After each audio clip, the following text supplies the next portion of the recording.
the Ten Commandments of the marriage covenant. Now tell me, what's the most important thing when you build a house? The foundation.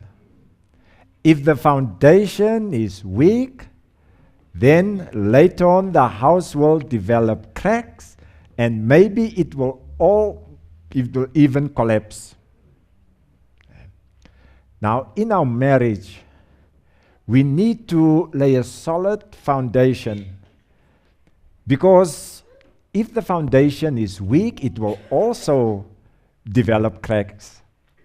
And then we must fix those flaws in our marriage relationships, or else it will also deteriorate. Now tonight, as we look at how we can apply the Ten Commandments in our marriage covenant, you know, there are some people that believe that the Ten Commandments has been done away. Or they say it's impossible to keep the Ten Commandments. But I want to show you tonight how important is the Ten Commandments. The Ten Commandments, it's like a hedge that will protect us and even protect our marriages. And that's wonderful news.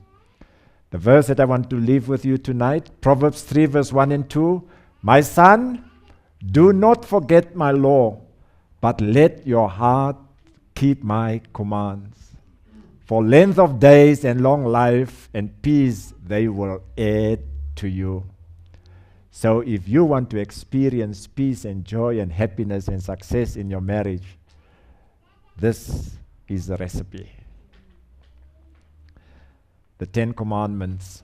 Applying and adapting the Ten Commandments as 10 principles in our marriage. That's what we're going to do. So I'm not going through that now, because we're going to cover all of it. The first commandment, Exodus 20 verse 1.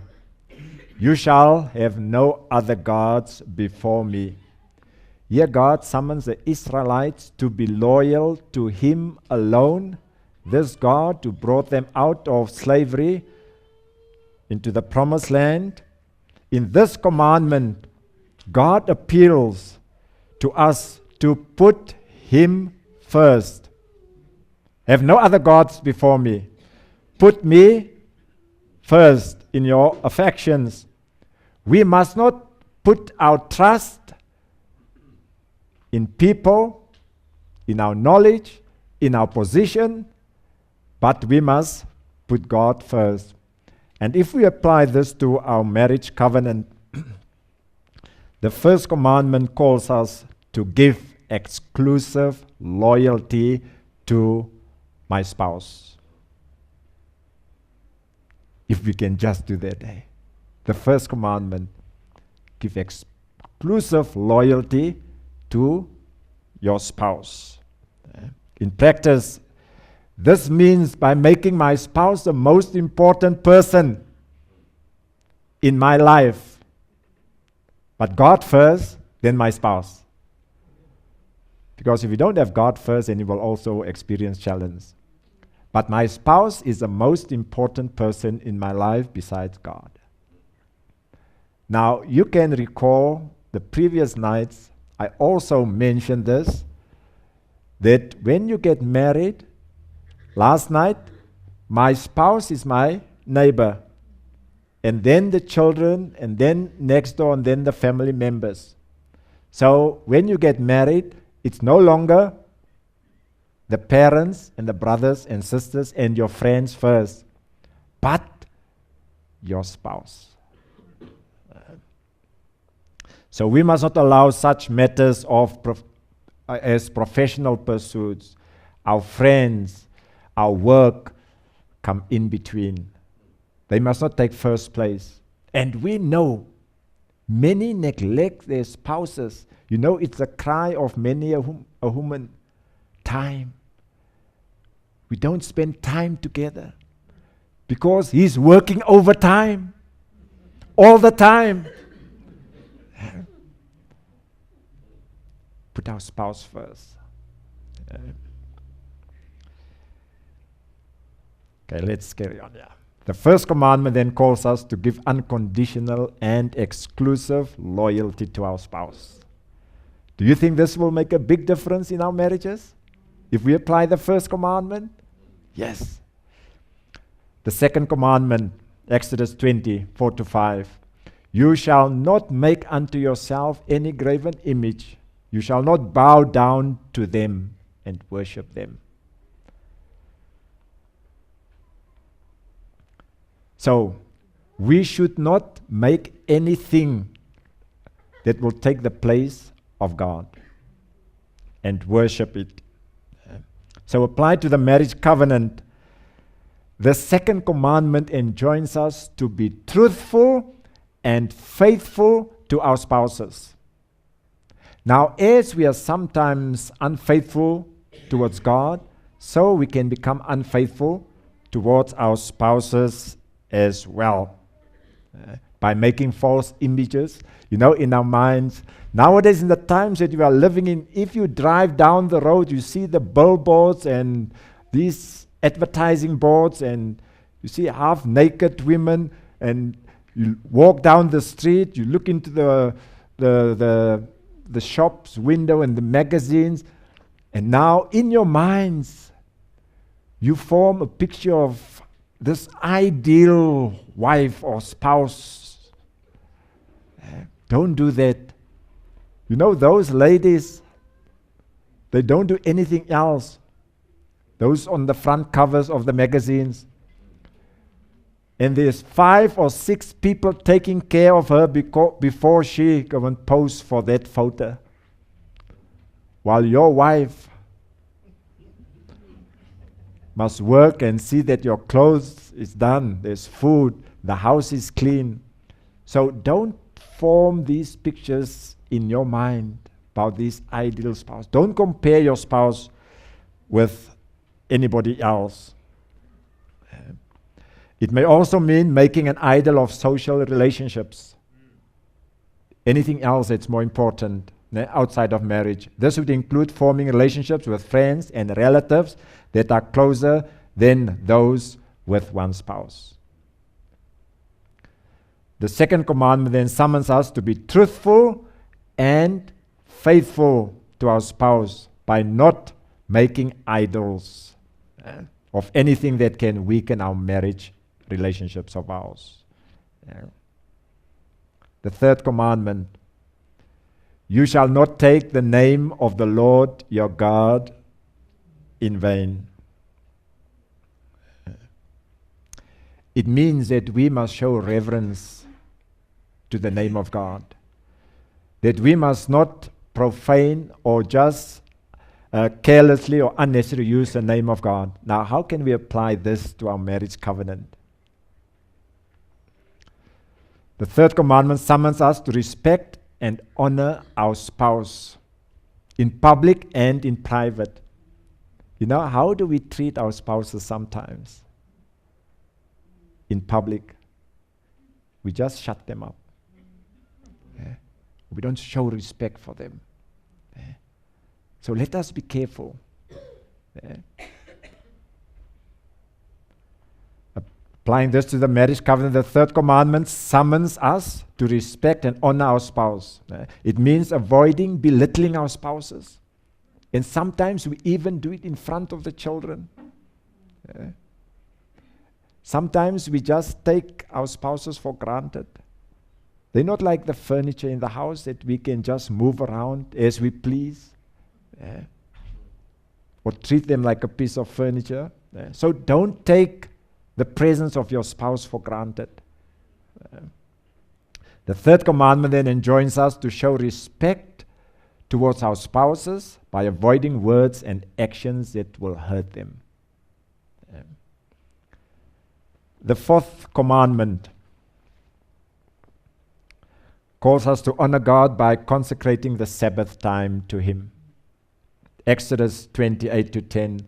Remember the Sabbath day to keep it holy. 6 days thou shalt labor and do all thy work, but the seventh day is the Sabbath of the Lord thy God. The way we use our time If we give of our time, we give part of our lives. And the way we use our time is also indicative of what is priority in our lives. And it also shows where our loyalty lies.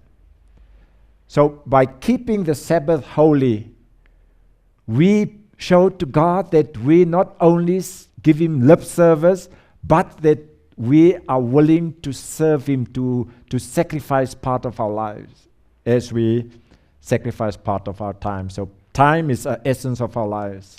Applied to the marriage covenant, the Fourth Commandment invites us to show our love to our spouses by setting aside regular time. And especially in the times that we are living in, we're so overworked, we're so busy, rushing all the time. But let's set aside time to spend with our spouses. In practice, this means learning to put aside our work, our personal pleasures on a regular basis in order to listen, to enjoy, to celebrate, and to cultivate friendship. Because we need time for that. Just to relax and be together. Just to go for a walk and to hold hands. The Fourth Commandment then calls us to show in a concrete way our covenantal commitment to our partner by setting aside a regular time. Also, in practice, this means learning to put aside our work and personal pleasures on a regular basis in order to listen to enjoy, to celebrate, and to cultivate a friendship. It means taking time, especially on the Sabbath, to walk together, to talk, to worship together, to read together, to meditate together, to sing together, just to do things together with the family. So time is very important. The Fifth Commandment enjoins us to honor and respect our parents. Honor your father and your mother. You know, if we do not honor our parents, if we do not respect our parents, how will we respect God? How will we respect other people? How will we respect authority? So it's important to honor our parents. The way we respect and obey our parents is indicative of our obedience and respect to God and authority. So it's very important to imply this commandment in our marriages. Calls us rightly to relate to our parents and our spouses' parents. Now, let me tell married couples, never ever say something bad about your in-laws.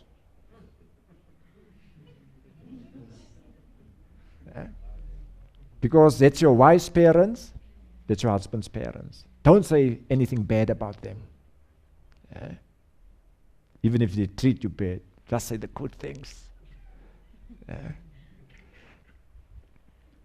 And wives, never say anything bad about your husband to your parents. Just the good things. And the same vice versa. Husbands, don't go to mommy and say, you know, she can't cook like you. No, I'm having a problem with this wife. This and this. Never ever do that. Share only the good things. Because tomorrow, mom-in-law will come visit and she will look at your wife.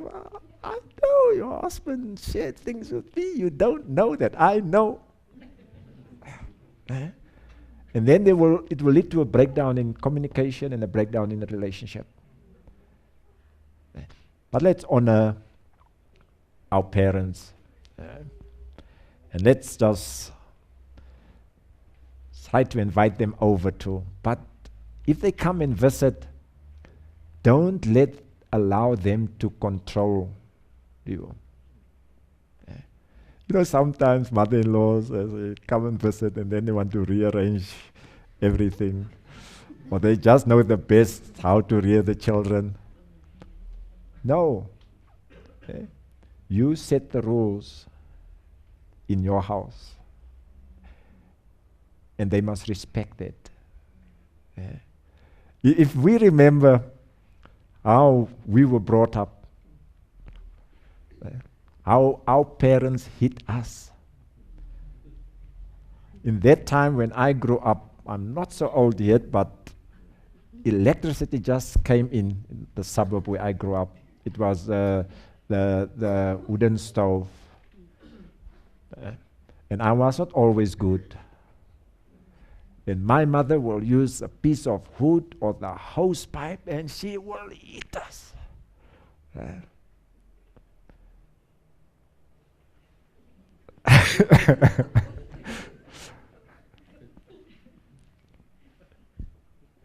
I love my mother.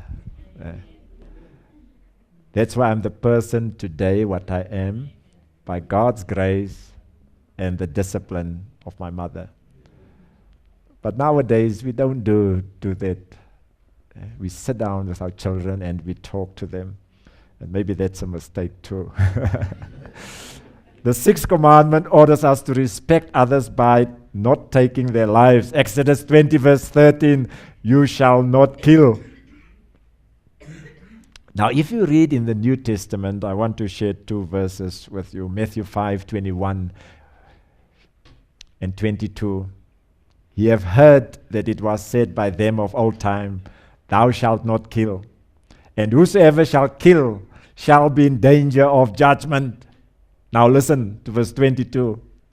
But I say unto you that whosoever is angry with his brother without a cause shall be in danger of judgment.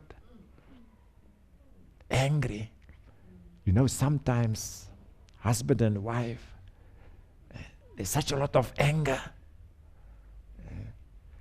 Yet the Bible says that you're killing each other. And it doesn't stop there. In 1 John 3 verse 14, we know that we have passed from death unto life because we love the brethren. He that loveth not his brother abideth in death. Now verse 15. Whosoever hateth his brother is a murderer, and you know that no murderer has eternal life in him. Sometimes between couples, the hatred. When the husband walks through the door, the wife wants to walk out the back door. I've heard couples, Pastor, I can't stick him. I hate him. But tomorrow evening, we're going to, the session is about conflict management. How we can work through these things and not allow it to go over to hatred, hating one another. But how we can resolve our conflict in the proper way. Because we will learn tomorrow evening, it's not the conflict that leads to the breaking down of the marriage, but the inability to handle conflict. So we will look at that tomorrow. So applied to the marriage covenant, the Sixth Commandment calls us to renounce hatred. So in practice, this commandment forbids us to abuse our wives. But there's only wives that abuses, there's wives also that abuses their husbands. We read about it in the papers. So verbally or physically. Sometimes, especially maybe the men, when they want to get out of marriage, then they will emotionally abuse the wife. They will break her down by words, criticizing her all the time. And then, when she's a nervous wreck, she can't take it any longer, and she divorces, and then still maybe that husband comes to church, he's a deacon or elder, he's a good man here in church, but at home, And then they say, oh, that wife doesn't know what she's doing. But it's because of the verbal, emotional abuse. So it also forbids provoking them to anger by criticizing their appearance, their speech, their actions, their decisions. They're not satisfied with anything. And then they call it positive. Is it positive? Criticism? Criticism is criticism. Constructive criticism. But criticism, bottom line, is criticism. This commandment also forbids harping on things that happened in the past. And we will touch on that tomorrow as well. Each time something happened, and you refer back to the past. Yes, last year December you did the same thing. Let's go to the Seventh Commandment. Explicitly enjoins sexual faithfulness. Exodus 20 verse 14, you shall not commit adultery. Now Jesus also magnifies this commandment. Matthew 5:27 and 28. Ye have heard that it was said by them of old, thou shalt not commit adultery. But I say to you, he who looks at a woman with lust has already committed adultery.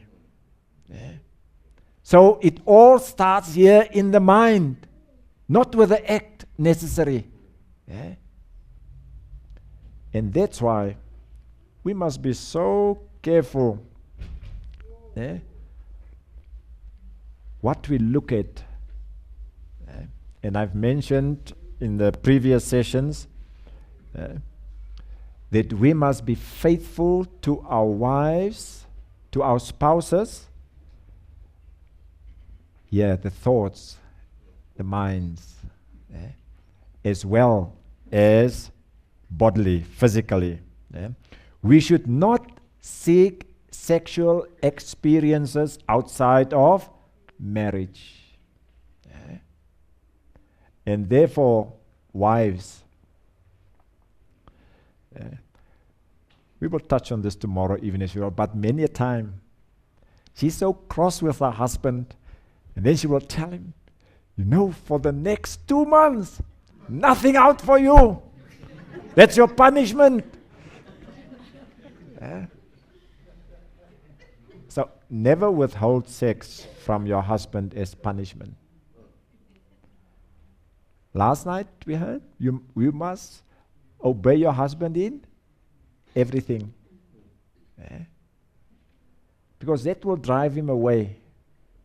Now I'm going to read a verse tomorrow evening that will give you more information regarding that. Okay. Hebrews 13 verse 4. Marriage is honorable in all, and the bed undefiled, but warmongers and adulterers God will judge. And therefore, and I will mention this time and time again, because you hear some people say, Pastor, can you come and give a talk about pornography? Because our husbands, they're addicted to pornography, and it's breaking down the relationship. They see these things and now they want to come and practice it in bed. Husbands, keep your minds pure.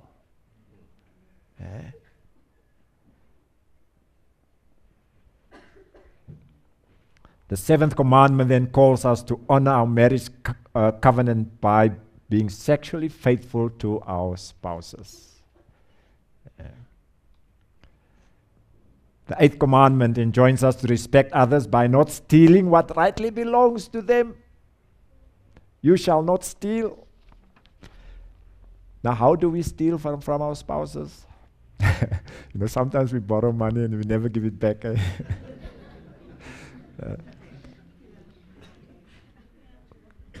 I'm not talking about that kind of stealing. So we may steal from others in many subtle ways. Now listen carefully. By withholding or appropriating what rightfully belongs to others. Taking credit for the work done by others. Now especially, the wife is a house executive. It's a housewife. She's not working. There's enough work at home and the kids. But the husband, he's a breadwinner. And I've heard many a time, Pastor, you'll give me 5 rand, or bread is now 10 rand a loaf. And these 3 children, they finish 2 loaves of bread a day, but he gives me money for only 1 loaf.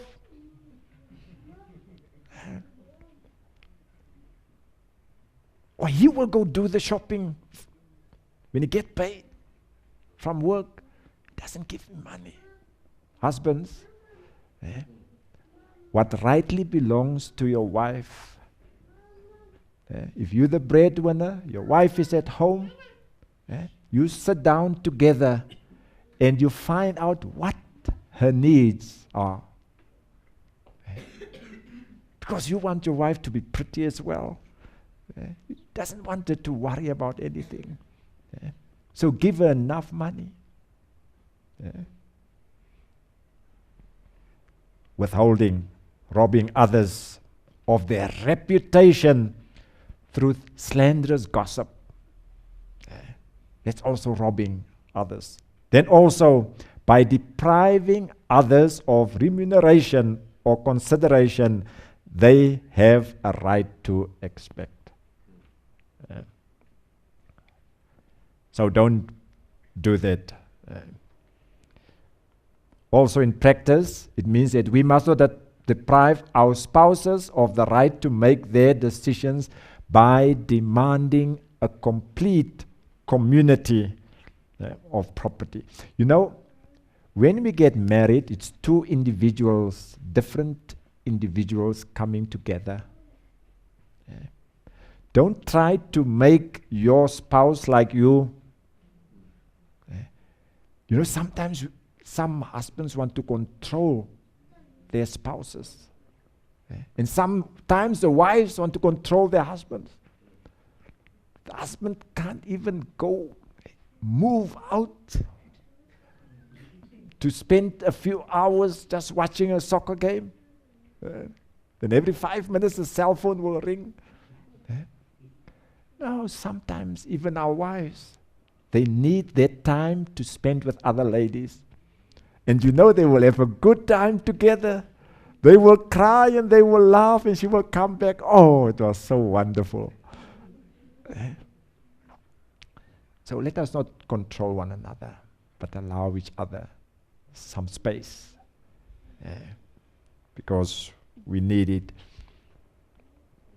It means that no sacrificial demands must be made of our partners in order to please our own personal whims. Work together as a couple. It means that we must not steal the individuality, dignity, and power of our spouses by making decisions for them.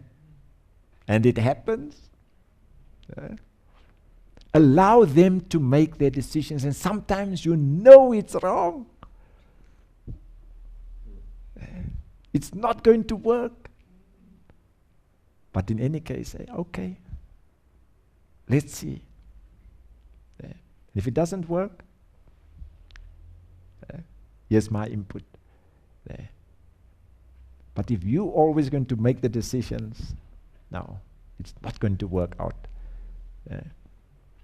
It's detrimental for the relationship in the marriage. So like Zacchaeus, let us be willing to return threefold what we owe our spouses: freedom, money, dignity, power, goods. So the Eighth Commandment then calls us to honor our marriage covenant by living in true community without stealing from our partners their freedom, their dignity, their power, or their goods. Oh, sometimes steal the goods too, yeah.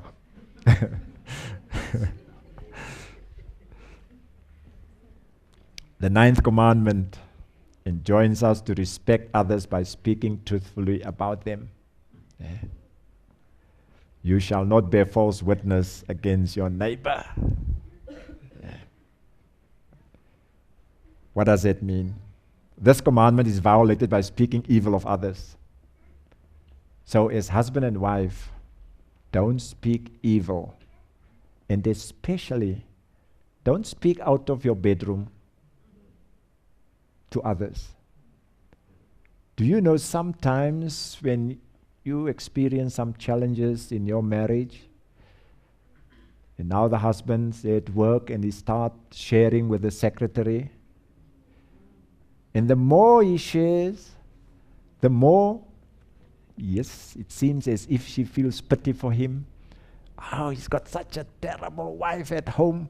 And then the husband is also, oh, but this, I never get this attention from my wife at home. Keep it. Don't go share it out there. Then also judging their motives, criticizing their efforts. So this commandment may also be broken by remaining silent when somebody speaks bad things about the other person and you know it is not true. Sometimes even your own family members, I don't know where they are at it, but it's not true about my wife, this story. Then you must stand up for your wife or for your husband. So applied to the marriage covenant, the Ninth Commandment enjoins us to be faithful in our communication with our spouses. You know, that's why it's wrong to say, you never got any time for me, because that's not true. It involves learning to understand not only the words, but also the feelings behind the words of our spouses. Now, God willing, Thursday evening, we will touch on communication, because communication is the lifeblood of our relationship in our marriage, to communicate. So we're going to touch on that. So we can bear false witness also by quoting our spouses out of context, especially sometimes our men, if we don't listen carefully, because women use such a lot of words and then you come back with the wrong thing from the shop. And then there's problems. Out of context. So the Ninth Commandment then enjoins us to be faithful in our faithful communicators with our spouses by learning to accurately understand them. So we will cover this Thursday evening. Communication. Interpret and represent their words, actions, and their feelings. Now the last one, the 10th Commandment. You shall not covet.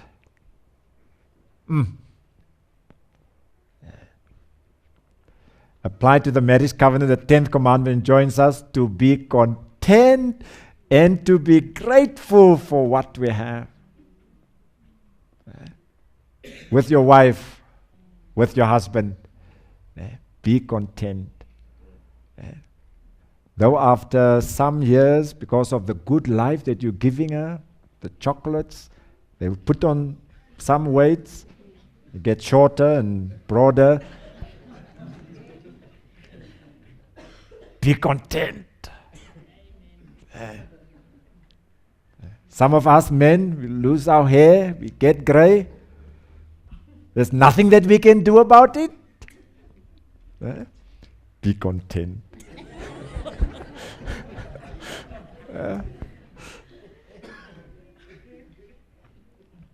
So applied to the marriage covenant, the 10th commandment joins us to be content with and grateful for our spouses. Let's appreciate them. Hebrews 13 verse 5 says, let your conversation be without covetousness, and be content with such things as ye have. It's till death do us part. Sometimes when you look over the fence, grass looks greener, but there's also stones there amongst the grass. It's better on this side. In practice, refraining from comparing our spouse's talents and performances with those of others. Here you're enjoying your lunch, and then you tell your wife, you can't make a dessert like sister so-and-so.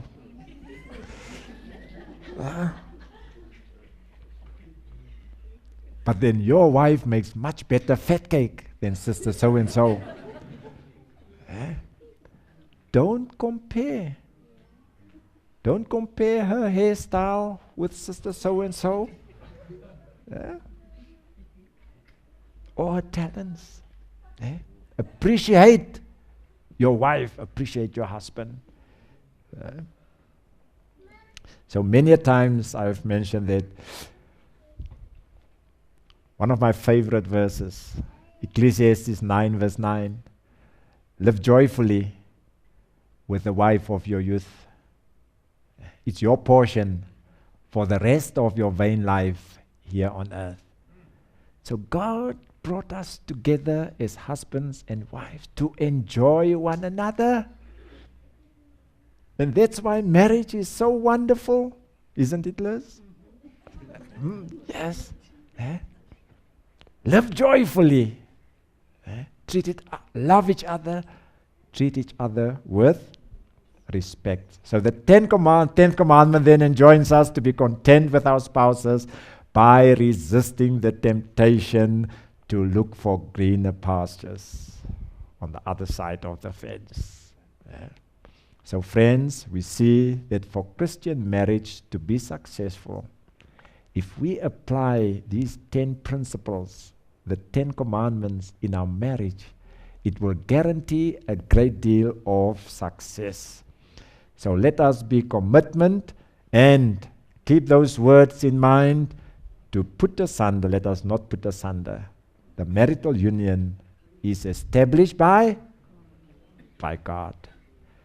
I pray that God will bless your marriages. And those who are contemplating marriage, if you can just apply these 10 principles, it will guarantee success and happiness.